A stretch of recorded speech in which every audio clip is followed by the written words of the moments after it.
right, welcome everybody to another episode of the Battlefield Project podcast. I'm joined here by a special friend who I'm going to introduce in a minute. Real quick, we are the podcast for people who understand that life is a battle and only the strong will thrive. So we are not about surviving here. We are all about thriving. We're about understanding that life is full of battles, and it's up to you to overcome those battles, to kind of fight your way through those battles, and then live the life that you want to live. So we have Josh here with us today, Brisbane. Josh is a fighter, an entrepreneur, a surfer, and a protector, but above all, he is a husband of 14 years to his wife, Alicia, and a father to his 9-year-old son, Kingston. They're the number one reason he strives to be the best at everything he sets his mind to. I can vouch for that, and that's the same thing in my life with my family, so I love and appreciate that about Josh. Josh has been an entrepreneur since 2011 and has owned multiple successful businesses. His background is in sales and marketing, so he does know the importance of building relationships and delivering a brand's message to the right target market. And he currently owns Savage Syndicate, which is created to inspire the average person to become hard to kill by creating a tribe of like-minded savages. And I gotta say, I love the word savages. I started to use it way more and more in my vocabulary. He has formed a community of elite protectors who help train, inspire, and communicate the importance of learning to protect yourself and your family. Josh has recently become an Amazon best-selling author with the book Hard to Kill. The book is about the lessons Josh has learned through his life that have helped shape him into the protector he is today. He has been training and competing in combat sports since his 20s.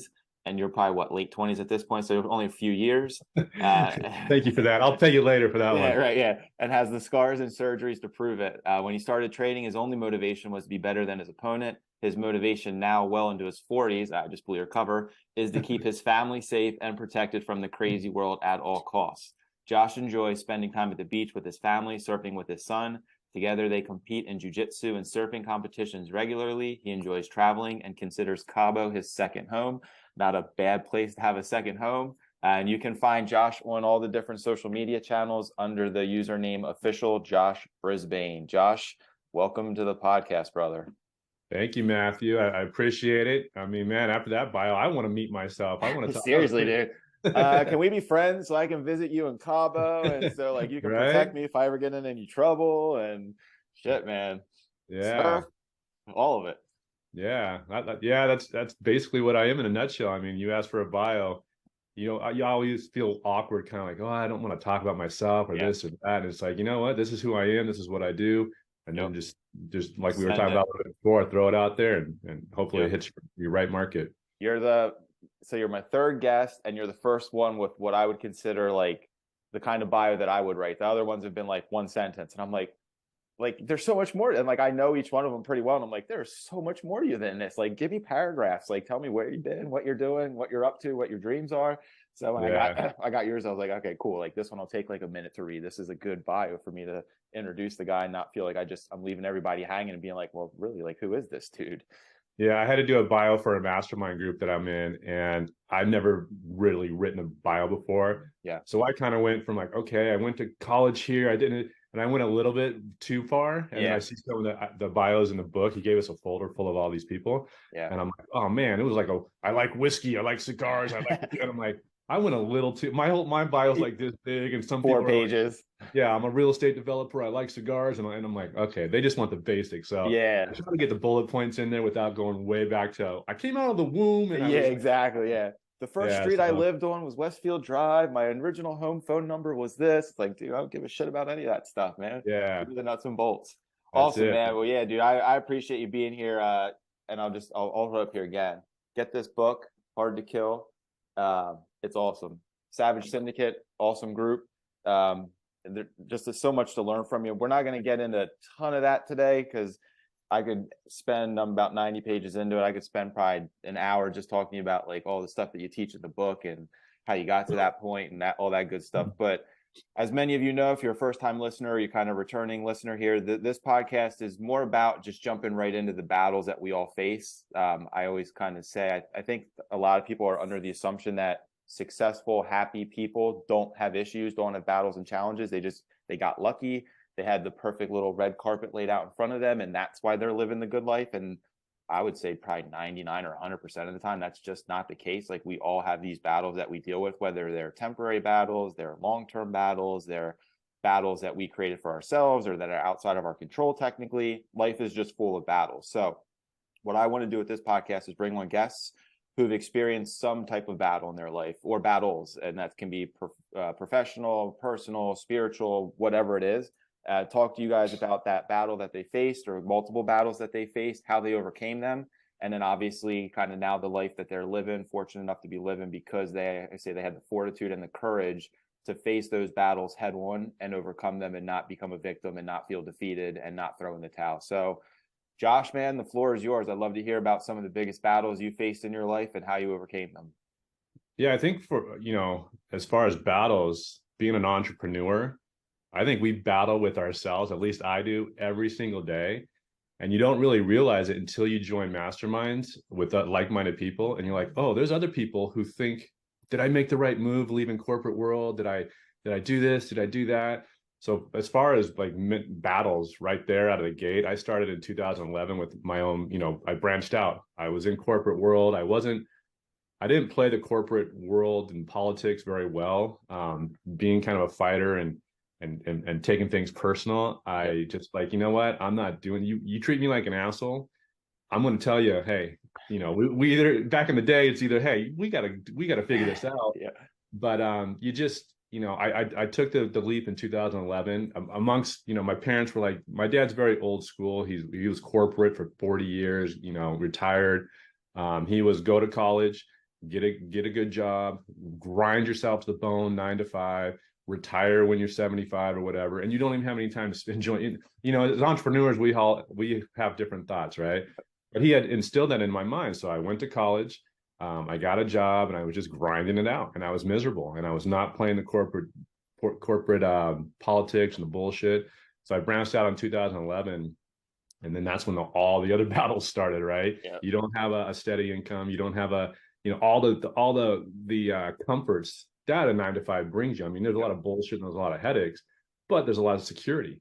And so in 2011, I jumped out on my own, and a whole another set of battles started. And I mean, entrepreneurs are listening to this. We all know the daily battles. And so masterminds for me kind of solidified that there are people out there at all levels. You could be making, $100 a day or whatever you can make $100 million a month, whatever the case is. They're all similar in the battles that we deal with every single day. I have whiteboards all over here of energetic, sayings and motivators, because there's days I wake up, I'm like, man, is Savage Syndicate really, am I a savage? Am I really the person that should be leading, a bunch of savages and telling them to go do hard ass shit and tough stuff? Am I that person? And then by lunchtime, I'm like, fuck yeah, I am, so up and down being an entrepreneur. And it's just, that's definitely been a battle for me. And it's still ongoing. There's good days, there's bad days, but you just got to surround yourself with like-minded individuals. And really at the end of the day, for me, what's kind of pushed me past it, I'm pretty active on social media, which was really hard for me. I'm not the kind of rah look at me kind of guy. Mm-hmm. But at the end of the day, I put it all aside, and I've gotten this from books and mastermind and stuff, and said, you know what, nobody's putting food on the table but me. Is somebody not going to like my social media post because I had the bad lighting, or I was, whatever the case may judge me? Yep. I don't give a shit. My number one goal is to put food on the table. And so that's for me is I put everything else aside. I have all my mental battles. I have all this, negative stuff. But at the end of the day, I'm responsible for putting the food on the table and taking care of my family. So I got to throw out all the noise and all the white noise and just say, fuck it, and do what you want to do and push hard at doing it. And then just, there's going to be struggles. There's going to be ups and downs, just like in fighting. I'll put the parallels between fighting and jiu-jitsu and all the day struggles. There's days, and I'm big into jiu-jitsu right now. I just, I've been fighting for 20 plus years, but I just now put on a gi. For those of you who don't know, it's like the traditional, kind of like the robe for fighting. And there's so many parallels. I had I don't know if you know him, Nick LaMagna. He's in a mastermind. He's a black belt in jiu-jitsu, and he's also in a mastermind. And we were talking about the parallels of all the battles you have in being an entrepreneur are all the battles you have in jiu-jitsu and fighting, and all the little some days you think, you could have a bad day in training. Like, this guy beat me. I'm better. I'm stronger. I'm all these things, but he ended up getting me in an armbar. And then you can parlay that into being an entrepreneur, right? You can say, hey, I had a tough day. Like, that meeting didn't go the way I did or I wanted to. but then the next day you kick ass. You're back, everything clicks, everything. And so there's so many different ways that fighting and being an entrepreneur just it works for me. Like not everybody wants to fight, not everybody wants to be an entrepreneur, but for me, those two go hand in hand. And I think I excel on both of them because there's mental battles, there's mental challenges, there's little hurdles every single day that I got to do in both of those worlds. You know, I like to fight, I like to do all that stuff, but it's brutal. You get, I mean, literally you get gut punched, head punched, kicked, all that shit every single day. Yeah. Just like being an entrepreneur, like every single day you're like, you know, you have a plan, a to-do list, and you open up your emails and then bam, this is going wrong, that's going wrong. You're like, fuck. So you got to bob, you got to weave, you got to zig, you got to zag, you got to do all that shit. So to me, I don't know if I answered your question, but battling to me is exactly like fighting and being an entrepreneur. They go hand in hand. I problem solve the same way I would. Like, why didn't I get that guy in that lock and that head and arm choke? What do I got to do? I got to make slight little improvements or adjustments. Yeah. The same thing with my business. Why isn't this hitting the market? Why am I not getting, why aren't people opening the emails or whatever the case may be? Yep. You got to tweak, figure out little things and move and then progress, right? Yeah. If I give up on either one, if I give up in fighting, I'm gonna get my ass kicked. If I give up on being an entrepreneur, I'm going to get my ass kicked in a different way. So they kind of go hand in hand for me. And that's the biggest battles that I've had, since I've, 10 plus years of being an entrepreneur and for fighting too. So yeah, I think the last piece of that there is I think is the gold in all of it. Like the whole part of it was great because I think it's all 100% true, but the make minor adjustments. It's because I don't think it's like you wake up, you get punched and you wake up and you're like, okay, time to flip it on its head, do a complete 180 because that didn't work. And I got to change everything about what I was trying to do. Like if you live that way, you're probably never going to get anywhere because you're constantly taking 3 steps back to maybe take a half a step forward. Whereas if you're just like, okay, that didn't work. And like, I don't fight, but like, it all makes perfect sense to me. Yeah. It's not like, what do I do next time? I bum rush the dude instead of like trying to approach him. It's like, okay, I approached him this way. Maybe if I turn my stance this way a little bit and dove down instead of up and to the right or whatever, like that probably sounds like an idiotic thing to say, but no, like, you're good. or like with arm bars and stuff, like an inch movement that way, or like a little bit more pressure on this body part while I did that to that makes all the difference. It's not necessarily like completely flip over and do something where you're like, yeah, I did everything wrong, so I need to do everything different next time. It's like, what's that little tiny tweak that I could have made? Fighting, entrepreneurship, relationships, like all of it that I could have done just a little bit different that would have made a big impact. And I think that's where some people probably get it wrong is like, hey, I'm trying, it's not working. I'm going to completely throw the towel in over here and try something completely different because that didn't work. It's like, or maybe you just needed to make that 1% change and that could have put you on a slightly different angle, different path, and that could have made the entire difference for you. Yeah. And for me, I've always had coaches. I've always had, people telling me and coaching me on fighting and whatnot. And I was in football and soccer and all that as a kid, but I steered away from masterminds and mentors for a long time thinking, typical alpha male, I don't need any help. I don't need any of this. My business, my relationships, my everything didn't start growing until I joined masterminds. And what the real kicker was, I think Sean Whalen is the one who opened my eyes on this one. And he just did it in a post. He says, Michael Jordan had coaches. He didn't have one coach. He had a strength and conditioning coach. He had a mental coach. He had his basketball coach. He had all these coaches. Kobe Bryant, any top of the line, superior athlete, look at who they have surrounding them. They have, psychologists. They have everybody. I was like, that's fucking right. Why do I think I can do this on my own? I have jiu-jitsu coaches. I have boxing coaches. I have Muay Thai. Why do I think I can do this on my own? So once I peeled that back, I was like, okay, I can do this. I need help. I need mentors. Game changer for me. So masterminds and having a mentor really opened up my eyes to being an entrepreneur in the business side. Fighting, I always knew it. Like you always have a coach when you're trying to, whatever you're doing in sports. And so that really opened my eyes to excelling and being better. And it was a hard lesson because it took me forever to do it. And it took me putting down my guard of being an alpha to going, oh, okay, I can have somebody is where I'm at, business wise and everything else. And they're driving the fancy cars. Why wouldn't I take advice from it? It's a cheat code, right? We all want life hacks. Yeah. So don't pick a mentor who's, unethical, shady. Yeah. Yeah. I mean, definitely there's gurus and all that stuff out there. And I've gone through some of those. I'm not part of one group, but I met another guy through that group.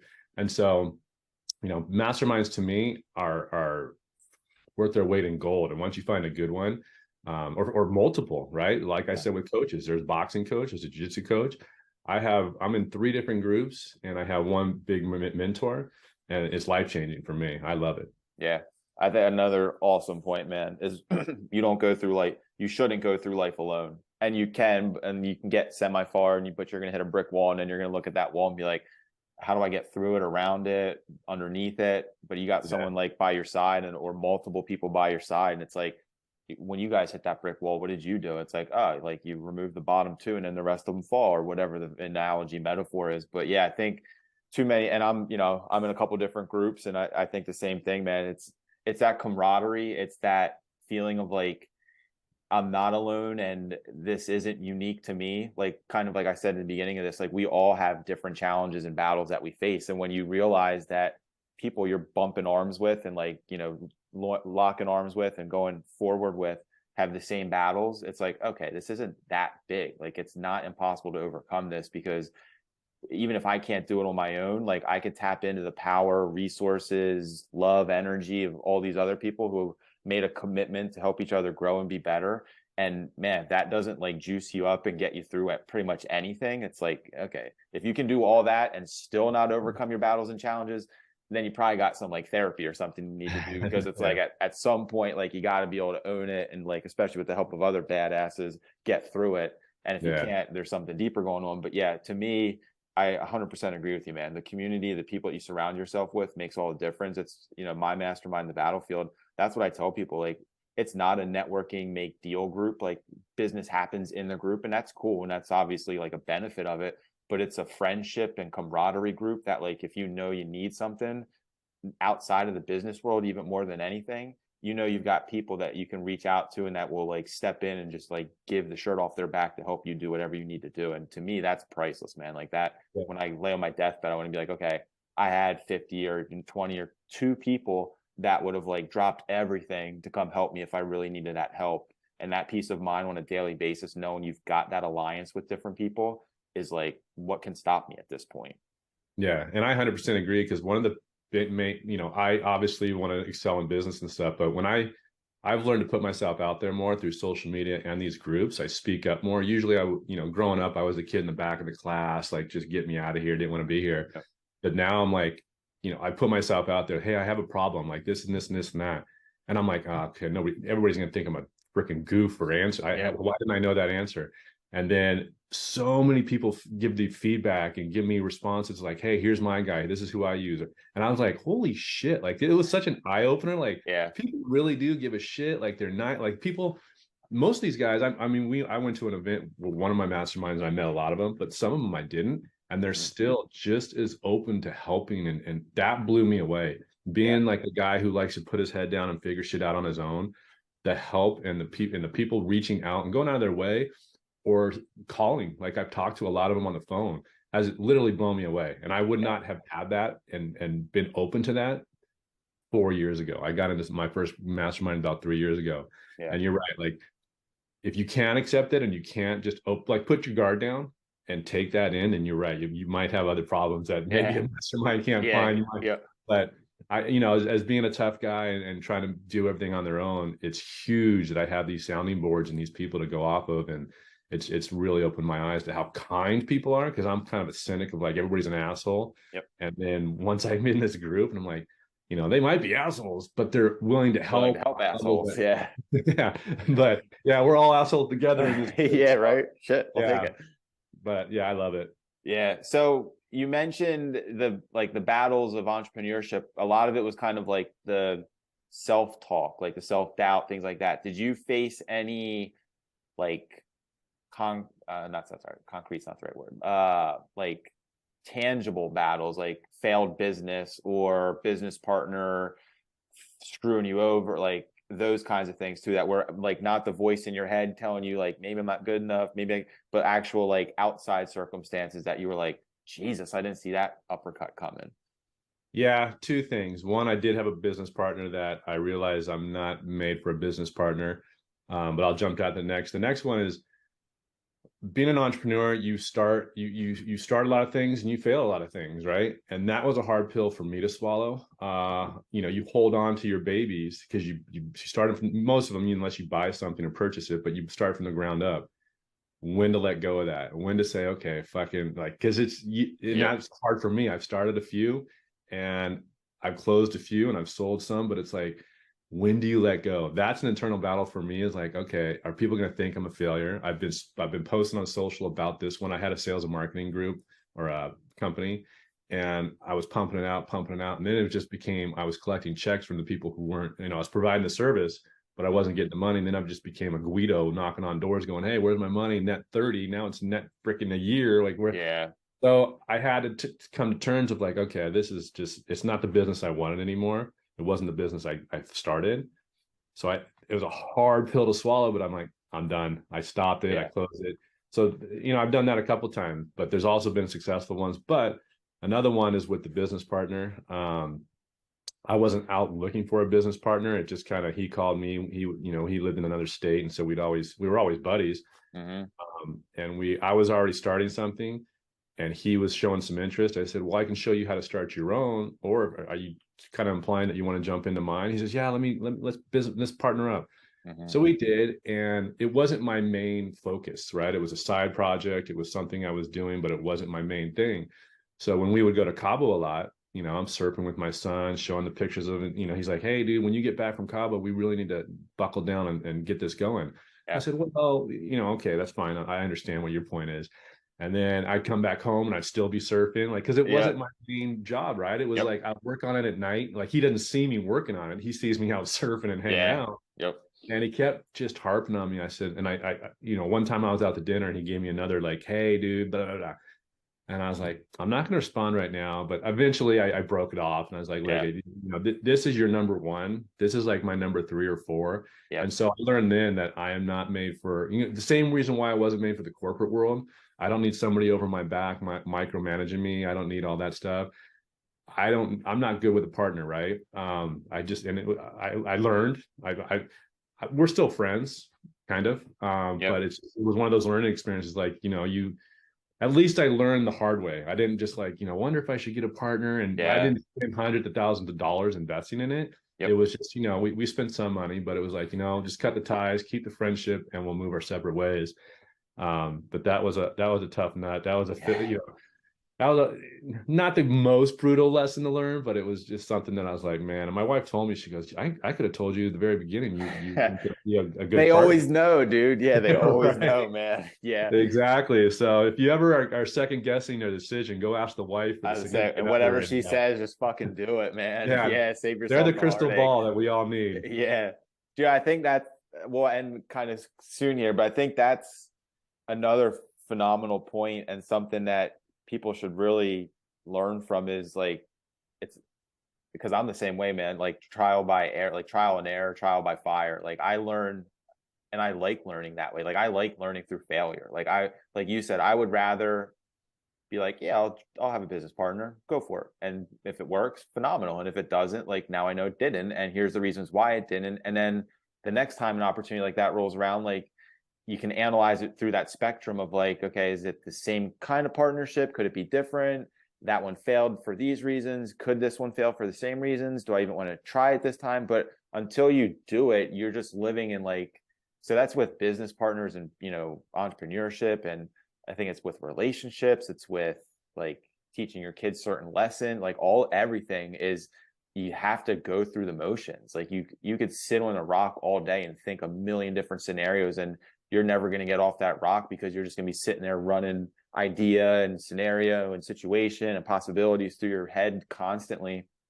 But until you actually pull the trigger on something and go for it, you have no idea if it could be good for you, bad for you, just neutral, and not like, so that, like, to me, that, and I think we're wired the same way. Most probably people that are listening to this, hopefully if you're not wired this way, you start to wire yourself like this way. But like, life's about grabbing literally the bull by the horns. That fucking awesome painting behind you to make me say that saying, but like you have to do that, because if you don't, you just sit like analysis paralysis, and just like your life goes by, and then 5 years from now, 10 years from now, you had that little side hustle business, you're like, man, I wonder if I would have tried to get a business partner, if it could have actually become something super profitable and changed my life. I'll never know because never took the chance. Whereas you were like, I'll fucking take the chance. Like, welcome in, here we go, let's do it.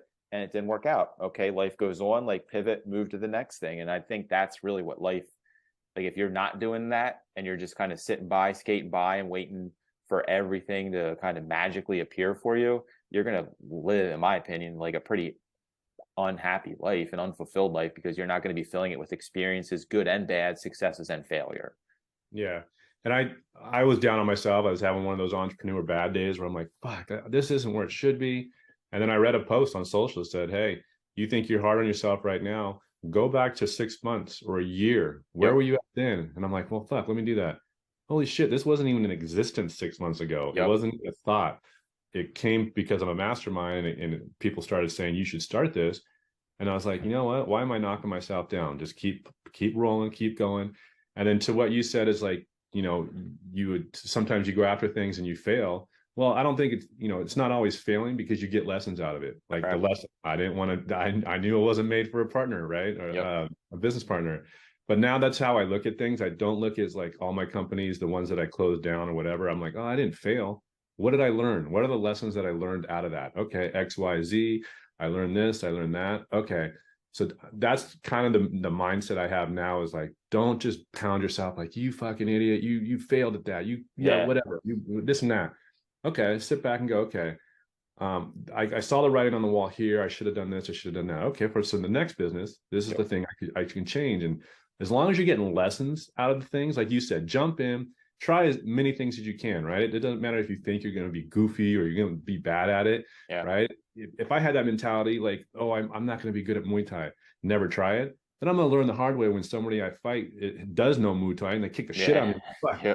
So that's a hard lesson to learn because it's physicality. Physical beat. Yeah. So maybe that's why I learned the lesson the hard way. But as long as you're getting lessons and you're learning out of it and you're growing from every experience, negative, positive, it doesn't matter. As long as you sit back and take a minute, ponder and go, hey, what did I get out of that? You know, I think that's the person I am now. Definitely not in my 20s and 30s. I wasn't that person. I was like, motherfucker, and I wanted to fight the world, right? But as I'm more mature and more wise, I sit back and go, okay, what was a lesson in that? Well, what can I take away from that? And so I think that's where I'm growing as a person with these masterminds, with all the stuff that I'm doing. Awesome, man. Well, thank you. This has been awesome. I feel like we hit 3 different important pieces of the puzzle there, and if I tried to summarize them right now, I'd probably spend another 15 minutes and go way over the 30-minute time that I want to kind of keep these to. So I'm not even going to try it. If you're wondering what those 3 were, rewind, watch it again, you'll find them, you'll figure it out. But where can people find you on social media, and kind of like what's the next year of your life look like? Wave your magic wand, what's going on for you? Yeah, so I'm really all my focus is on Savage Syndicate. I have a mastermind group. You can go to savagesyndicate.com to find out more about that. I'm going to start doing live seminars where you can come, and not just physical, right? Because everybody, throw a punch, kick. I'm going to have more mental challenges, what it takes to mentally be prepared if you're attacked. So I'm going to start doing live events like that. On social media, I post a lot about tutorials and things that you should do on being hard to kill. We live in crazy times, and we are our first responders. So I push a lot of that on social. So you can find me on Josh Brisbane, official Josh Brisbane on Instagram. But if you just type in Josh Brisbane, I'm there. And yeah, if you any questions or any concerns or a lot of people don't know how to get into fighting and get into training, hit me up. I'm an open book. I respond to everybody. My main goal is to get everybody out there and become hard to kill, because the world's only going to be crazier, and we need to defend ourselves and be our first responders. So I'm an open book. I respond to everybody. Josh Brisbane, social, Instagram, I'm TikTok, all the things I said. You're even on TikTok, man. That's impressive. Hey, you know what? I hate TikTok. I used to look at everything as a negative, and now it's all a marketing tool. How can I bring more eyeballs to my message? I know China owns it, and I have my thoughts on that. But you know what? If it's going to help, if they're going to give you a tool, if I can only change one life and I find them on TikTok, actually TikTok has my most viral video. 500,000 people, 500,000 people have seen one of my training things. And I'm like, I don't know how they get it. I don't know why TikTok likes that one, but 500,000 people, I'll take it. I say you get 1% of that, like going to your website to learn them more, is like, shit. Okay. Yeah. Thanks, TikTok. I'll take TikTok. I just, I got my own personal thoughts on Same. how it's ran and everything, but Yeah. if I can get 500,000 people looking at my stuff, then so be it. But yeah, Josh Brisbane, social media, and I'll respond to everybody who hits me up. Awesome, man. And one more time, you can get this on Amazon, correct? Yep, Amazon, Hard to Kill. Go Hard to Kill by Josh Brisbane. There's also a Hard to Kill by a woman doing fitness stuff. Okay. Go on. And there's also Hard to Kill, the movie with Steven Seagal, which was a great movie when I was a kid. And there's gonna be a sequel, and you're gonna play Steven Seagal. I'm calling right? I'm calling it right now. We had to fight for it. I'll beat his ass. There you go. Exactly. But hey, yeah, thank you for having me on. I appreciate it, and I love what you're doing with the Battlefield stuff. So I appreciate it, brother. Keep doing what you're doing. We'll do. And yeah, if you've gotten any value out of this, which hopefully you have, and if you listen to it and you actually absorb it, I know you have, please share the show with your friends, subscribe to the YouTube channel, do all that fun stuff on social media. Thank you, everybody, for listening. Thank you, Josh, for being here, and I'll see you all on the battlefield. Thank you, brother.